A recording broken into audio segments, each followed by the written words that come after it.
नमस्कार दोस्तों, चैनल में आपका स्वागत है। और आज का वीडियो है गिटहब के बारे में। तो गिटहब के वर्ड सुनते ही हमारे माइंड में एक चीज़ आता है कि व्हाट इज़ गिटहब।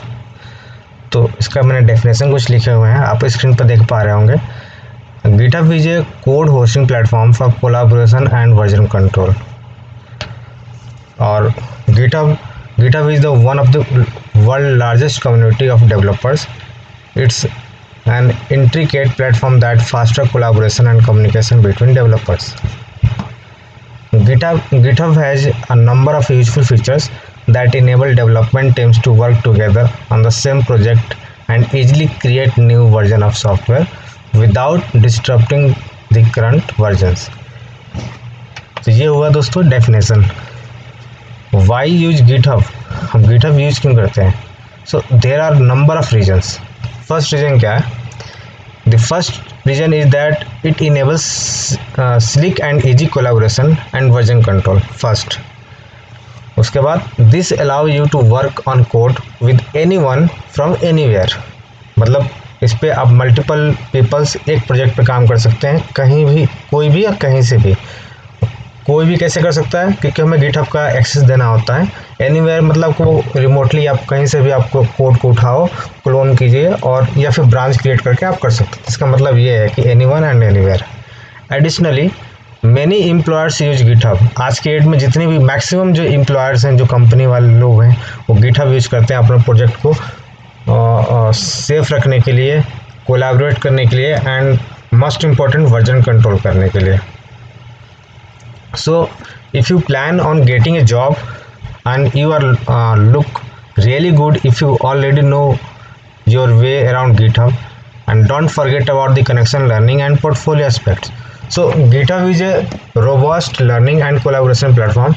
So इसमें आप टाइम दीजिए, एक्सप्लोर कीजिए और ये बहुत ज़्यादा एक्सपेंड होगा एज योर प्रोग्रामिंग लैंग्वेज के अकॉर्डिंगली। GitHub के कुछ इसेंशियल्स हैं। इसेंशियल्स में बताऊं तो रिपोजिटरीज हैं, ब्रांचेज हैं, commits, pull request and git the version control software GitHub. So what is repository? So GitHub repository can be use to store the development project. Repository जो होता है, हम कोई भी प्रोजेक्ट बनाते हैं जावा में या एंड्रॉयड में या C# में, किसी भी लैंग्वेज में आप प्रोजेक्ट बनाते हैं, तो अगर आप उस प्रोजेक्ट को स्टोर कराते हो गिटहब पे तो वो रिपोजिटरी में स्टोर होता है। सेकंड पॉइंट है इसका, it can contains folder and any type of files, जो अभी मैंने बताया। जैसे आप जावा की प्रोजेक्ट बना रहे हो तो जावा की फाइलों को आप फोल्डर फाइल जितनी भी होंगी सारी स्टोर होंगी आपके रिपोजिटरी में। जैसे जावा हो गया, C# हो गया, जावा स्क्रिप्ट हो गया, डॉक्यूमेंट्स होंगे, डेटा हो गया, इमेजेस हो गए, ये सारी चीज़ें। और तीसरा पॉइंट है इसमें, GitHub repository should also include a license file and a readme file about the project.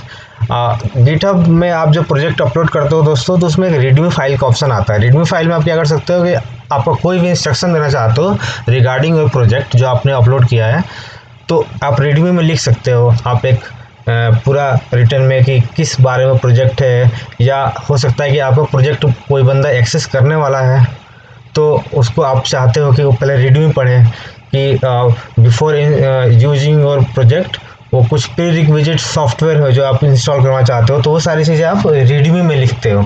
तो ये एक ऑप्शन होता है गिटहब में। चौथा पॉइंट है, GitHub repository can also be use to store ideas और any resources that you want to share, जो कि ऑलरेडी मैं बता चुका हूँ। नेक्स्ट है दोस्तों ब्रांच। ब्रांच क्या होता है? रिपोजिटरी तो मैंने बता दिया, ब्रांच बताता हूँ अब। GitHub branch is use to work with different version of a repository at the same time.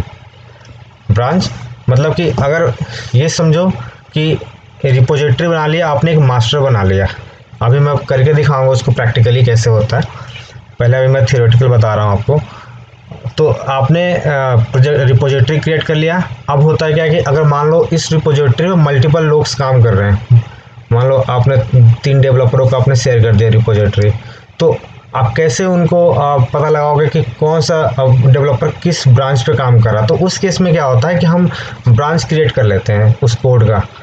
ठीक है, तो मेन हमारा जो मास्टर होता है रिपोजिटरी, उसका अलग अलग ब्रांचेज होते हैं। 3 डेवलपर काम कर रहे हैं तो एक के पास मास्टर या फिर तीनों ने अपने अपने अलग अलग ब्रांचेस क्रिएट कर लिया, अपने कोड को अपने अलग अलग कोड किए हैं और उसके बाद टेस्टिंग के बाद वो दोबारा से उस ब्रांचेस को मर्ज कर लिया। तो ये होता है ब्रांच। सो नेक्स्ट पॉइंट है ब्रांच में, by default repository has a master branch. Exactly जो मैं बता रहा था कि जो डिफ़ॉल्ट रिपोजिटरी होता है वो मास्टर में होता है। अब मास्टर को आप चाहे तो अलग अलग स्टेम दे के आप उसके ब्रांच बना सकते हो एज पर योर डेवलपर्स के रिक्वायरमेंट। तीसरा पॉइंट है, in other branch is a copy of master branch, मतलब सेम पॉइंट है टाइम। ओके, नेक्स्ट पॉइंट है दोस्त कमिट्स है। At GitHub change are called commits. हम जो कुछ भी कोड लिखते हैं उसके और उसको हम जो कुछ भी चेंजेस हमने किया उस कोड में और फिर उसको हम कोई एक एक्सप्लेनेशन या हम एक मैसेज देते हैं कि हम इस कोड को किस बारे में लिख किया है। हमें सपोज दैट कि मान लो आपने एक प्रोजेक्ट बनाया और उसमें कुछ नए अपडेट्स हैं, तो आपने क्या किया, उस कोड में आपने एक्स्ट्रा कोड किया। बट आप जब उसको कमिट करते हो तो आप लिखते हो कि मैंने इस ब्रांच में या इस कोड में मैंने इनके बारे में मैंने कोडिंग किया, इस अपडेट्स के बारे में कोडिंग किया, तो आप एक मैसेज लिख कर फिर कमिट करते हो। कमिट का ये यूज होता है। और each commit has a description explaining why a change was made, जो अभी मैंने बताया आपको। चौथा पॉइंट है इसका pull request. Pull request are the heart of the GitHub collaboration. With a pull request you are proposing that your change should be merged with the master। पुल का मतलब यही होता है कि जैसे हमने ब्रांच में मल्टीपल ब्रांचेज हमने बना लिया, 3-4 डेवलपर एक प्रोजेक्ट पर काम कर रहे हैं। अब आती है बात कि टेस्टिंग के बाद हमें मर्ज करना है, तो उस केस में आप क्या करते हो, आप रिक्वेस्ट करते हो पुल का। तो उस टाइम हम जितनी भी हमारे ब्रांच होती हैं तो उसको हम मर्ज करते हैं और फिर उसको पुल करते हैं हम मास्टर के साथ। Okay, and pull request so content difference changes additional and subtraction in colours. तो हमें पता चल जाता है। और थोड़ा सा क्या होता है कि आप जब पुल करोगे या पुश करोगे तो कोड का कलर जो होता है वो कहीं चेंज हो जाता है। पार्टिकुलर नहीं बता सकता, बट अभी मैं आपको प्रैक्टिकली करके दिखाऊंगा। तो दोस्तों ये बताया मैंने आपको गिटहब के बारे में, गिटहब क्या होता है। अब मेरे पास एक एंड्रॉयड का प्रोजेक्ट है और इसे मैं आपके सामने मैं गिटहब पे इस रिपोजिटरी क्रिएट करूँगा और इसको अपलोड करूँगा। तो बिफोर आप क्या करो कि आप यहाँ पे गए ब्राउज़र में एंड github.com आप डालिए। अगर आपने अकाउंट नहीं बनाया है तो आपको पहले यहाँ पे अकाउंट बनाना पड़ेगा। जैसे कि आप देख रहे होंगे मैंने अकाउंट बनाया हुआ है ऑलरेडी, इसलिए ये दिस इज़ माई अकाउंट। अगर आपने अकाउंट नहीं बनाया तो पहले आप अकाउंट बनाइए इस पर। ओके, अकाउंट बनाने के बाद आपको क्या करना है, आपके सिस्टम में क्या गिट इंस्टॉल है, गिट इंस्टॉल नहीं है तो आप यहाँ पे गिट डाउनलोड लिखिए, क्योंकि गिट डाउनलोड होना ज़रूरी है। और ये है, मैं इसका लिंक डिस्क्रिप्शन में दे दूँगा डाउनलोड का। आप यहाँ पे चूज कर लीजिए कि आपके पास किस टाइप का सिस्टम है, मैक का है या लिनक्स है या विंडो है। आप विंडो है तो विंडो को सेट कीजिए और इसको इंस्टॉल कर लीजिए। अगर आपने इंस्टॉल कर लिया होगा गिट का ये, तो उसके बाद हमें करना क्या है, आप जैसे आप अपने प्रोफाइल क्रिएट कर लेंगे गिटहब में, तो यहाँ पे ये देखिए प्लस बटन आ रहा, प्लस पर क्लिक करेंगे, न्यू रिपोजिटरी पे। मैंने न्यू रिपोजिटरी पे कर लिया। अब रिपोजिटरी का नाम पूछ रहा है कि रिपोजिटरी का नाम क्या होना चाहिए। तो जैसे कि मेरे पास एक प्रोजेक्ट है, उस प्रोजेक्ट का नाम है MVVM रूम डेटाबेस। तो ये मैं इसको भी अपलोड कर रहा हूँ उस पर। तो मैं लिखूँगा इसका name MVVM room database. Okay दोस्तों, और ये आप चाहें तो यहाँ पे देखिए कि आप इस प्रोजेक्ट को अपलोड करने के बाद आप पब्लिक चाहते हैं या प्राइवेट। अगर प्राइवेट करेंगे तो आप कोई और एक्सेस नहीं कर पाएगा सिवाय आपके, या फिर आप जब तक किसी को शेयर ना करें। और पब्लिक करेंगे तो इजीली आपके URL से या आपके अकाउंट से हम इस कोड को एक्सेस कर सकते हैं। तो मैं अभी इसको पब्लिक करूँगा, जैसे रीडमी के फाइल के बारे में बताया था, अब रीडमी फाइल में भी आप चाहें तो ऐड कर सकते हैं और उसमें जो कुछ भी आपको ऐड करना है एडिशनल चीज़ें आप ऐड कर सकते हैं। अभी मैं सिर्फ नॉर्मल क्रिएट करने वाला हूँ रिपोजिटरी। ये देखिए रिपोजिटरी मैंने क्रिएट कर लिया दोस्तों। नाउ अब मैं क्या कर रहा हूँ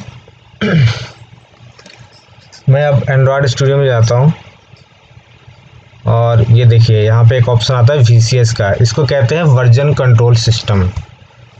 ठीक है, आप यहाँ पे जाइए और यहाँ पे ऑप्शन आता है इनेबल वर्जन कंट्रोल इंटीग्रेशन, आप इस पर क्लिक करें।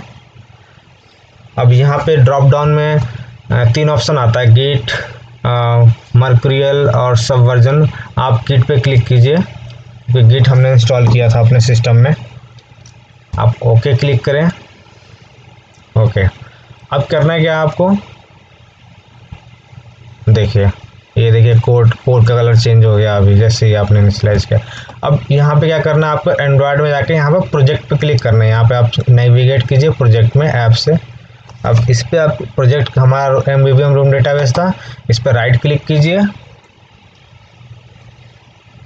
राइट क्लिक करने के बाद आप यहाँ पे आइए गिट में और इसमें एक ऑप्शन आता है ऐड का। आप क्या करेंगे, ऐड यहाँ पे क्लिक कर लीजिए। ओके, तो देखिए ये हमारी जितनी फाइलें हैं वो VCS के लिए ऐड हो रही हैं, ऐड हो गई। अब दोबारा आप इस पर राइट क्लिक कीजिए फिर से, फिर गिट में आइए और आप क्लिक कीजिए कमिट डायरेक्टरी पे। मैंने कमिट डायरेक्टरी पे क्लिक किया। अब ये कह रहा है दोस्तों कि आप मैसेज कीजिए कि तो ये किस बारे में है, तो ये मेरा इनिशियल कमिट है इसलिए मैं इनिशियल कमिट लिखूंगा अभी, या फर्स्ट कमिट आप चाहें तो फर्स्ट कमिट भी लिख सकते हैं। तो इनिशियल कमिट मैंने लिखा।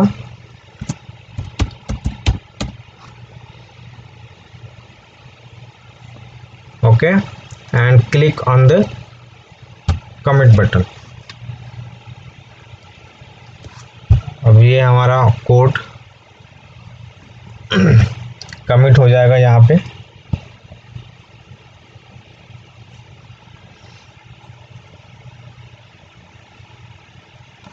ओके, यहाँ पे रिव्यू के लिए ठीक है, आप अभी कमिट कर लीजिए। टू डू में आइटम्स में है, ठीक है, कमिट कीजिए। कमिट हो गया ये देखिए कमिटिंग हो रहा है। ये 51 फाइल्स कमिटेड हुए हमारे इनिशियल कमिट में। ओके, अब करना क्या है आपको, कमिट तक कर दिया, अब हमें इस कोड को पुश करना है। पुश किस में करना है, हमने जो रिपोजिटरी क्रिएट किया था उसके लिए। दोबारा से आप राइट क्लिक कीजिए अपने प्रोजेक्ट पे, गिट पे जाइए, यहाँ पे ऑप्शन आता है रिपोजिटरी का। रिपोजिटरी पे आप कर्सर ले जाइए, यहाँ पे एक ऑप्शन आएगा पुश का, आप इस पे पुश पे क्लिक कीजिए। पुश पे क्लिक करेंगे तो आपको ये आएगा कि डिफाइन रिमोट। आप डिफाइन रिमोट पे क्लिक कीजिए। तो अब यहाँ पूछ रहा है कि आप कहाँ इस कोड को जो हमने कमिट किया है उसको कहाँ पुश करना चाहते हैं। तो आप हमने जो क्रिएट किया था अपने प्रोफाइल गिटहब में, और तो ये देखिए मैंने यहाँ से कॉपी किया इसका URL और मैं यहाँ पे URL में जाके पेस्ट कर दूँगा। ओके, अब देखिए URL चेक हो गया, परफेक्ट। अब मैं इसको मास्टर में पुश करने जा रहा हूँ। तो देखिए मैं क्लिक किया पुश बटन पे। अब ये कोड हमारा जो हमने URL दिया था, जो हमने रिपोजिटरी क्रिएट किया हुआ, उसमें जाके ये हमारी फाइलें देखिए, ये push master to new branch, देखिए ये आ गया। तो यहाँ से हमारा कोड तो पुश हो चुका है। अब हम यहाँ पे आते हैं वापस, देखते हैं कि हमने जो कोड पुश किया है वो कोड आया भी कि नहीं। तो मैंने क्या करता हूँ, यहाँ पर रिलोड करता हूँ इस पेज को। तो ये देखिए, देख रहे हैं आप, MVVM रूम डेटाबेस के नाम से अभी हमने 2 मिनट पहले इसको कमिट किया था और हमने कोड को पुश किया। अब चाहें तो यहाँ से डायरेक्ट जाके आप यहाँ से क्लोन लेके आप यूज कर सकते हैं, और ये पब्लिकली है अगर आपको ज़रूरत है तो दोस्तों ये रहा हमारे गिटहब के बारे में। आज मैंने ये बताया आपको कि गिटहब में कैसे प्रोजेक्ट को, गिटहब क्या होता है और प्रोजेक्ट कैसे इस पर अपलोड की जाती है प्राइवेटली एंड पब्लिकली। तो मैंने अभी तो प्राइवेटली नहीं किया, बट अब इसके बाद दोस्तों मैं बिटबकेट पे बनाऊंगा एक वीडियो कि बिटबकेट पे आप कैसे अकाउंट क्रिएट करते हैं और अकाउंट क्रिएट करने के बाद अपने प्रोजेक्ट को कैसे हम वहाँ पे अपलोड करते हैं।